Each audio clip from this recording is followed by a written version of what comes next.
Everybody, welcome to another edition of Jeep 411. Amy Granat from CORVA is with us again, and one of the important things for off-roaders to understand is how to become stewards of the land. We all use public lands.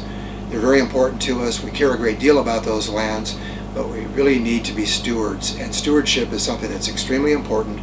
Amy has a really interesting perspective on that, so would you please share that with us? Yeah. CORVA has a very single-minded devotion to representing off-roaders, representing motorized enthusiasts, and keeping land open. But where motorized enthusiasts have to do their job and take it very seriously is their responsibility towards stewardship. No one is going to clean up after you. No one is going to manage and maintain trails like you can do. No one is going to teach fellow off-roaders proper etiquette when you go on a trail if you don't do it yourself. So it's up to us to do the best job we can with either adopt-a-trail programs, with other stewardship opportunities. There are some in Northern California that are post-wildfire oriented and helping to rebuild trails. Find the opportunities that are local to you and that are important to you, because that is a really important way for you to contribute to keeping trails open. No one knows the conditions on the ground, I've found, like off-roaders.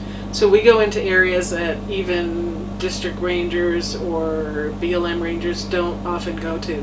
We can actually report back on dangerous conditions, on mudslides in some areas after heavy rains. So we actually have knowledge that we can contribute towards the common good. And when we then get the reputation with law enforcement, Forest Service, BLM, as being part of the solution and not part of the problem, we actually have the ability to engage more with these agencies and explain why these trails are important to us. On the other side, if a trail has been closed and you don't understand why, and it's really important to a loop opportunity or a continuity for a certain area, there are ways to fix that. And there are some forests that have reopened trails. El Dorado is kind of a primary example of that. Tahoe's working on some new trail access. Stanislaus National Forest is working on some new trail access for single track. So there are opportunities to reopen trails, but only if we dedicate ourselves to doing the right thing on the ground. It's really important to keep that in mind, and probably the most important thing you can do to assure continued access for motorized vehicles, which we all love, is to make sure that you're doing your part to take care of the land, and that includes cleaning up trash, not just what you brought yourself, but maybe what someone else has left behind, being courteous on the trails, and especially sticking to designated routes.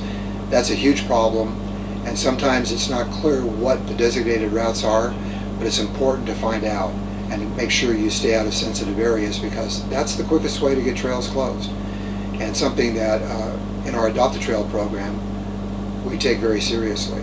So Amy, thank you for that input, and everybody get out there and be good stewards of the land. It's really important.